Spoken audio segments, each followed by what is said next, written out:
تورخم کے یہ اس بارڈر پہ کوئی لاش ملی ہے افغانستان میں، وہ شاید عمران ریاض کی ہے. پھر یہ کہیں کہا گیا کہ وہ کہیں بلوچستان میں کہیں مار کے پھینک دیا گیا. مطلب یہ پوری انہوں نے جو پی ٹی آئی کے لوگ ہیں انہوں نے اس پہ بڑی ہی جھوٹی اور غلط خبریں لیکن افواہیں پھیلائی یہ اطلاعات ہیں کہ بنوائی. اس کو عمران ریاض کی رہائی میں میاں نواز شریف نے بہت کردار ادا کیا ہے جی جاوید چودھری کے کیونکہ بغیر. عمران ریاض کی جو فیملی ہے جی، وہ ان کا جو سابقہ بیک گراؤنڈ ہے کیونکہ وہ لاہور سے ہی ہے، تو جی وہ ظاہر سی بات ہے نون لیگ کے کسی دور میں سپورٹر ووٹر بھی رہے. اور یہ جی تو عمران ریاض صاحب کو انقلاب آ گیا نا آخری سالوں میں، وہ ٹھیک. انقلاب کے اولین وہ شاہ سوار بن گئے، تو ظاہر سی بات ہے اس کی قیمت ہوتی ہے. اس میں انہوں نے جھوٹ سچ سچ سب ملا کے وہ چلایا، اور جو جھوٹا پروپیگنڈا پی ٹی آئی کی طرف سے انہیں دیا گیا یا سونپا گیا اس کو انہوں نے پھیلایا، اور ظاہر سی بات ہے اس کو پروموٹ کیا ان کے پی ٹی آئی کے لوگوں نے. اور اس میں اور بھی ہیں کچھ، ظاہر سی بات ہے صحافی کے لیے کیسز بنانا مشکل ہے. عثمان بزدار دور میں انہوں نے جو مالی فائدے حاصل کیے اور ان کی جو کوئی چھوٹی موٹی کمپنی ہے وہ بھی ایک الگ کیس ہے. تو عمران ریاض صاحب جہاں مہمان تھے وہاں سے وہ خیریت سے واپس آئی، اچھی خبر ہے.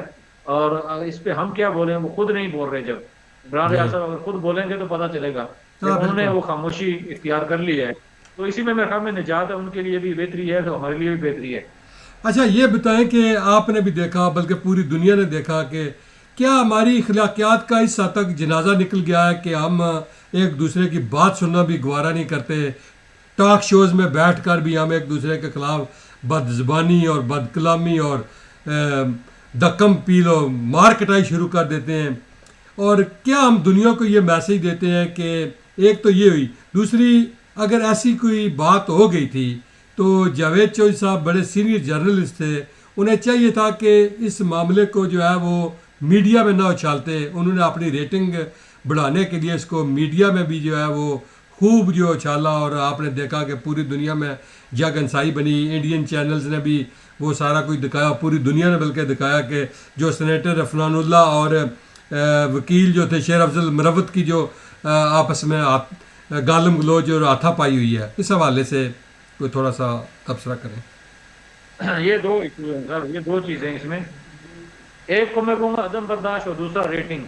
یہ دو ٹھیک. ہی بس اس کا مختصر جواب تو یہ ہے کہ عدم برداشت بہت ہو گئی معاشرے میں، اور وہ اس میں بنیادی فیکٹر بھی میں کہوں گا کہ یہ پی ٹی آئی کو جاتا ہے کہ جس میں خان صاحب نے اپنے ورکروں کو اور اپنے جو رہنماؤں کو یہ لیکن تربیت دی. آپ نے دیکھا سیاسی ہوگا کہ ان کے لوگوں دور کو میں اگر میرے پاس اتنا پروفیسر مواد نواز، نہیں ہے، اگر میرے پاس اتنا مواد نہیں ہے کہ میں کسی آدمی کا سامنا کر سکوں تو مجھے جانا ہی نہیں چاہیے، ٹاک شو میں جانا ہی نہیں چاہیے اگر میرے پاس اتنا مواد نہیں ہے.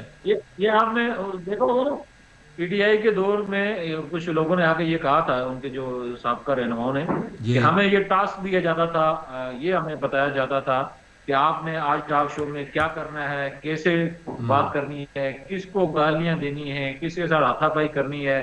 اور یہی سوشل میڈیا کے ایکٹیوسٹ کو بھی بتایا جاتا تھا. تو یہ ان کی تربیت ہے کہ یہ خاص کر کے باقی باتوں میں اگر اس میں قصوروار ضرور ہیں، لیکن یہ ایک باقاعدہ تربیتی حصہ، اور ان کی یہ تربیت دی جاتی تھی کہ کس نے ٹاک شو میں کیا بولنا ہے، کیا لفظ بولنے ہیں، کیا جملے بولنے ہیں، اور کہاں تک جانا ہے. تو یہ اسی تربیت کا شخصانہ ایک اس تو سے یہ ہے پہلے بھی کہ ایسے وہ عدم واقعات ہوتے برداشت. رہے ہیں، اس سے پہلے بھی ایسے واقعات ہوئے ہیں، مثلا 2-3 دفعہ پہلے بھی ایسے واقعات پیش آ جی چکے ہیں. وہ میں نے کہا نا کہ مختصر تو جواب یہ ہے کہ عدم برداشت، عدم وہ برداشت دوسرے یہ کے موقف کو برداشت نہ کرنا، سننا نہ، اور حوصلہ نہ پیدا کرنا کہ اس کی گفتگو کو میں سن سکوں اور اس کا میں طریقے سے جواب دے سکوں. اور ٹھیک. دوسرا جو آپ نے کہا جاوید چودھری، وہ تو ریٹنگ ہے، وہ ریٹنگ لیتے ہیں، مار پٹائی کس میں بھی ظاہر سی بات ہے. وہ لوگ پھر سرچ کرتے ہیں سوشل میڈیا پہ کہ یار کیا ہوا رات اس کے پروگرام میں، کس کو جو مار پڑی ہے، کس کیسے انہوں نے ہوئی تو ہے. قسط تو وار وہ ظاہر جاری سے کی ہے پھر نا. اس پروگرام کی ریٹنگ اوپر جاتی ہے. ہاں اس نے ایسے اس کو مارا، اس نے ایسے مارا، اس نے ایسے کیا، جیسے یہ کوئی کشتی ہو رہی تھی کوئی دونوں پہلوانوں کے درمیان. ہاں پہلوانوں کا مقابلہ. تو یہ ریٹنگ کا چکر ہے. یہ آپ کو بتائیں ان کا اس ریٹنگ کے چکر میں ہی تو یہ سارا کچھ کما رہے ہیں اور کھا رہے ہیں، اور وہ اپنی اہمیت بڑھاتے ہیں کہ جی میری ریٹنگ اس وقت میں نمبر 1 پہ ہوں، فلاں نمبر 4 پہ ہے، فلاں اس پہ ہے. اور اس ریٹنگ کی بنیاد پہ ہی ٹی وی جو چینلز ہیں انہیں نوکریاں بھی دیتے ہیں، اور ان سے پروگرام کا جو ٹائم ہے وہ رکھتے ہیں. تو سارا اس کی گیم ہے. وہاں کون سا کوئی وہ اصلاحی یا ایسی پروگرام ہوتے ہیں کہ جس سے کوئی معاشرتی یا قومی یا انسانی کوئی رویوں کی بہتر عکاسی ہو سکے. بہت شکریہ عمر فاروق صاحب، آپ نے اپنا ٹائم دیا. ناظرین ہمارا پروگرام دیکھتے رہیے، لائک اور شیئر کرتے رہیں، اور انشاءاللہ بہت جلد آپ کو مزید نئے پروگرام کے ساتھ آپ سے ملاقات ہوگی. اللہ ہم سب کا حامی و ناصر ہو.